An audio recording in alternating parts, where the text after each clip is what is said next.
کروا رہا ہے تو سمجھ جاؤ اللہ تعالیٰ کس چیز کا اشارہ دے رہا ہے۔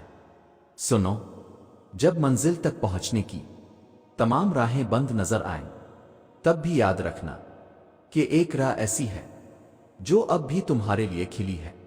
جب کوئی بھی شخص تمہارے ساتھ چلنے پر آمادہ نہ ہو تب بھی توکل رکھنا کہ وہ جو شارک سے بھی زیادہ قریب ہے وہ آج بھی تمہارا منتظر ہے۔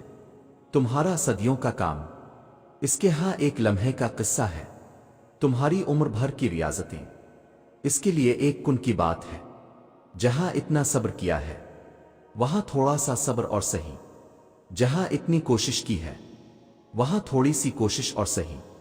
وہ اگر دل نہیں بدل رہا تو یقین رکھو کہ وہ تمہارا نصیب بدلنے پر راضی ہے، اور جب وہ راضی ہوتا ہے تو کسی کی کیا جرأت جو اس کے راستے میں رکاوٹ بنے۔ اور یاد رکھو وہ تم پر سارے دروازے بند نہیں کرتا، اگر وہ تمہارے روبرو موجود دروازہ بند کرتا ہے تو وہ تمہارے پہلو میں موجود دروازے کو ہمیشہ کھلا رکھتا ہے، بس تم دیکھ نہیں پاتے۔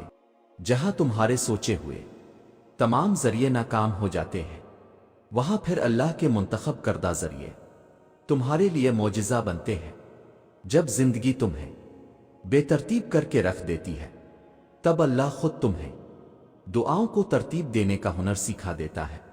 تو پھر ان راستوں پر مت گھبراؤ جو تمہاری چاہت کے مطابق نہیں ہے، بلکہ ان منزلوں کا انتظار کرو جن تک یہ راستے تمہیں لے جا رہے ہیں، جو تمہاری رضا کے عین مطابق ہیں۔ بس تمہیں یقین رکھنا ہے کہ جو اس سے مانگ لیا جائے وہ مل کر رہتا ہے، پھر وہ تمہیں وہاں سے دے گا کہ تمہاری دعائیں بھی حیران ہو جائیں گی۔ سنو، تم جتنی دفعہ دعا مانگتے ہو اللہ اتنی دفعہ تمہیں تمہاری دعاؤں کے جواب دیتا ہے۔ تم یہاں ایک قطرے کے لیے رو رہے ہو جبکہ تمہارا رب تو تمہیں 7 سمندر عطا کرنے پر بھی قدرت رکھتا ہے۔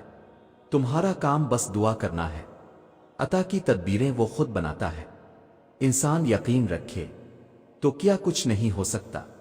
جب ہم اللہ کی رضا پہ سر جھکا لیتے ہیں اور معاملات اللہ کے حوالے کر دیتے ہیں تو اللہ بھی پھر تو ہمیں وہ چیز دے دیتا ہے، پھر ہمارے دل کو ہمارے نصیب پہ راضی کر دیتا ہے۔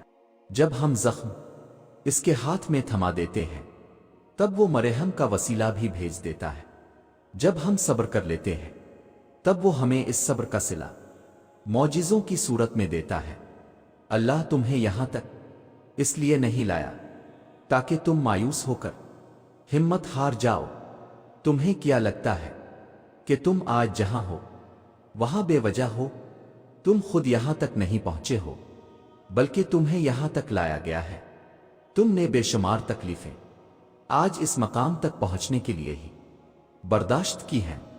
اتنا سفر طے کرنے کے بعد آج جب منزل تمہارے سامنے کھڑی ہے تو تم کیوں ہار گئے ہو؟ اتنے کٹھن صبر کے بعد اب جب صلہ ملنے کا وقت آیا ہے تو کیوں راستے میں ہی ٹھہر گئے ہو؟ اٹھو، اب تو سفر ختم ہونے کو ہے۔ اب تم منزل کے نہیں بلکہ منزلیں تمہاری منتظر ہیں۔ اب تمہیں معجزوں کا نہیں بلکہ معجزوں کو تمہارا انتظار ہے۔ اب کن تمہاری ایک آخری دعا کا اردے باندھے ہوئے ہے کہ یہاں تم مانگو اور وہاں تمہیں منہ سے نکلی پہلی فریاد پر نواز دیا جائے۔ اب صبر کے زمانے گزر گئے، اب صلے کا وقت ہے۔ اب بات سسکنے کی نہیں رہی، اب قبولیت کا وقت ہے۔ اب مسافتیں ختم ہونے کو ہیں، اب آنسوؤں کے مسکراہٹوں میں بدلنے کا وقت ہے، کسی اور کا نہیں۔ اب یہ تمہارا وقت ہے۔ ہزاروں مایوس لوگوں میں سے اگر اس نے تمہیں دعا کی توفیق دی ہے تو پھر وہ کیسے تمہاری دعا رد کر سکتا ہے؟ جس نے دعا کا حکم دیا ہے اس نے قبولیت کا وعدہ بھی کر رکھا ہے، تو پھر اس دل کو منا لو یقین پر اور اس کو اپنی رضا میں راضی کر لو۔ اگر اس نے راضی نہ ہونا ہوتا تو وہ تمہیں بھی کبھی منانے کا اشارہ نہ دیتا، اور وہ یقیناً تمہیں وہ سب دینے والا ہے جس کے لیے تم راتوں کو اٹھ اٹھ کر رویا کرتے تھے۔ بس ایک دعا ہی سب بدلنے کے لیے کافی ہوتی ہے۔ خاص طور پر تب جب کچھ بھی بدلنا دل کو ممکن نہیں لگتا۔ اللہ تم سے بہت محبت کرتا ہے، وہ تمہیں ہر اس لمحے میں سنتا ہے جب تمہیں خود بھی تمہاری آواز سنائی نہیں دیتی۔ تم اسے دیکھ نہیں سکتے مگر وہ تمہیں دیکھ سکتا ہے۔ وہ جانتا ہے تمہیں پریشانی ہے، وہ جانتا ہے تمہارے کرب کو، تو پھر تم اس کے سننے پہ شک کیوں کرتے ہو؟ کیوں دل میں یہ وسوسے لاتے ہو کہ اللہ تمہیں دیکھ نہیں رہا؟ جو چیز تمہیں اللہ کے سوا کوئی نہیں دے سکتا، اسے انسان سے کیوں مانگتے ہو؟ جس یقین کا حقدار اللہ کے سوا کوئی نہیں ہے، وہ یقین انسان پہ کیوں رکھتے ہو؟ جس محبت کا حقدار صرف اللہ ہے، وہ محبت انسان کو دے کر پھر نصیب سے شکو کیوں کرتے ہو؟ تم اللہ کو راضی کرنا سیکھو، باقی سارے خود ہی پھر راضی ہو جاتے ہیں۔ کبھی اس کے علاوہ کسی سے کچھ مت مانگو اور نہ کسی سے کسی بھی چیز کی امید رکھو، پھر چاہے وہ ہمدردی ہو۔ محبت انسان بھیک میں بھی ذلت کے سوا کچھ نہیں دیتا۔ بادشاہ تو بس خدا ہی ہے، معجزوں کا بھی عطا کا بھی۔ یہ دکھ درد تمہارے اس کی طرف سے تمہاری سزا نہیں ہے، یہ آزمائشیں تمہارے ماضی کی خطوں کا نتیجہ نہیں ہے، یہ بے سکونی تمہاری اس کی تم سے ناراضگی کی وجہ نہیں ہے، یہ اس کے طریقے ہیں تمہیں خود تک بلانے کے۔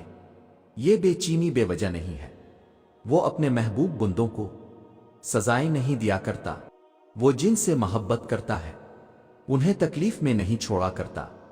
وہ تمہارے دعاؤں میں اٹھنے والے ہاتھ خالی نہیں موڑتا، وہ تمہارے سجدوں میں بہتے آنسو بے مول نہیں چھوڑتا، وہ تو تمہاری خاموش دعاؤں کو بھی بڑے غور سے سنتا ہے، وہ تمہاری سسکتی فریادیں اپنے پاس سنبھال لیتا ہے، وہ جب تمہیں سجدوں کی توفیق دیتا ہے تو تمہارا انتظار کرتا ہے، وہ جو تم سے 70 ماؤں سے زیادہ محبت کرتا ہے وہ بھلا کیسے تمہیں درد کی شدت سے گزار سکتا ہے؟ یہ بس آزمائش ہے جو وہ اپنے محبوب بندوں کو دیتا ہے۔